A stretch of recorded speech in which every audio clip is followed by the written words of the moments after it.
So my name is Joel Burley, and I'm currently based in the United States of America in North Carolina. Beautiful. So Joel, prior to joining WCA, what would you say has been the biggest problem or the biggest challenge in your life, and how is that affecting you?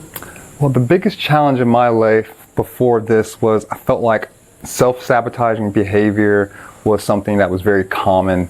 I felt like my life would go through these sine waves where it's up and down and up and down and up and down around like a certain, period in my life, like a certain baseline as I learned. So I definitely seen that in my life before this. Yeah. So I remember the time when you got accepted to WCA. I remember very well. We spoke about it, and of course it took a little while until you got here. Did you have any doubts, any concerns, any second thoughts about making it here? Because I know there were a lot of life changes, positive ones that happened. Did you any doubt about coming here at all? What were you going through until we actually opened the door to WCA? Yeah, so I mean, when we were dealing with each other, I was with a whole different company, and that terminated, and it was a period in my life where it was like, what do I do next? And I really leaned on the program and the training to just go all in and do this for myself. And I knew I had this trip coming up, and I was like, if I get caught up in something, I know that this is going to be a breakthrough for me. So I leveraged it, and I was like, hey, go for it now. You got something that's going to help you out that's coming. So you just see what happens. Let's just go and go there. Well, money started running really, really low, started running really, really tight. But I made that a priority. I understood that investing in this was a huge investment in my person, and my person was the thing that actually makes the money. So it's like, invest in yourself, go in for this, and everything's going to work out. Yeah, and I'm really happy I did. I know we talked about WCA many times, so what would you say for you personally, what surprised you the most or made you the happiest about being here at WCA? It's something I have never witnessed ever in my life. And with all the self-help books and courses and programs that I've been in, I've never been experienced to the type of strategies and tactics that was used here. And the people, creating that environment to where it can reflect, the things that we're working on is bar none to less. It's perfect. It is something that I'll never forget.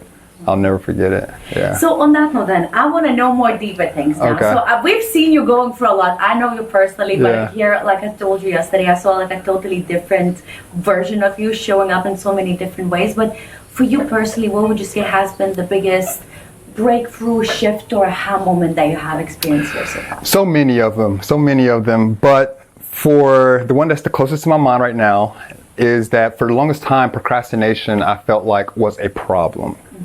And that problem, I've been trying to solve that problem for years. I bought programs, courses, books, this, that, and the third, solving the problem of procrastination. But what I've learned is not a problem. It is a symptom. It is a symptom. It is something that comes after the problem. So really now it's like, I understand what the problem is or what one of the problems could be. Now it's like, all right, now I love fixing problems. Just fix these. This is going to make it so much easier. And half of them, they're like, once you become aware of them, it automatically fixes itself. And it was like, that's just one of the beautiful breakthroughs. Like, it's so many, it's probably at least a dozen of them, but that's the one that I feel is like really huge for me. That's what I'm taking home right now. So on that note then, for you personally, what would you say surprised you about you the most? Like, was there a side of you that you saw you didn't know that was there before, or certain behaviors, thoughts that were surprising for you about you here? What surprised me was how much I didn't think the opinions of others maybe affected me, and maybe even my parents and the way I was raised. I didn't really think that it was a really bad thing. I didn't think it was all out of love, but I didn't think that some of their beliefs carried over to me. I didn't see them in my life because I'm so much different from them, but I recognize that there are some residual, things there to help out with.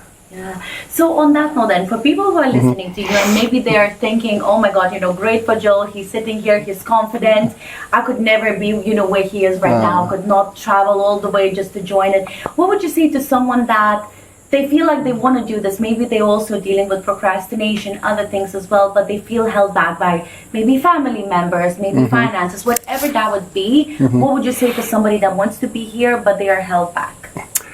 I would say to them that there's going to be a moment in your life where you're going to ask yourself, why you made a decision or why you didn't make a decision. And for me, I like to think about it as me being my 60-year-old self or me being an older self and saying, hey, what decision would I make to make that person happy, to make the 60-year-old Joel, the 70-year-old Joel happy? How would he feel about the decision that I'm going to make right now? Would he say, dude, you did that, you went all in and you tried it and you found something? Or would he say, man, you should have done that. You don't know what would have happened. You don't know. So it's like, I know it's like FOMO, the fear of but it's like, it's real. It's like it can actually change your life, but you just have to believe. You just have to believe, and if you feel the pull, then that is talking to you. That is telling you that you need to do it. If you feel the urge to do it, then that's what you have to do. Because if you don't, you're going to hurt yourself. Exactly. It goes back to like, if it's your calling, it's your calling. It's going to keep on calling. Exactly. So to wrap it all up, Joel, Z has a final question. Okay. So can you describe the whole experience in one word of this entire retreat? And say to the camera. Expansive. Yeah. And one more thing. Oh, I was about to cut you. Sorry. Do you have a message to your future self? Like, do you want to say thank you or maybe something like that? That would be amazing. To my future self, I say, I know you're having a great and wonderful life. I love you.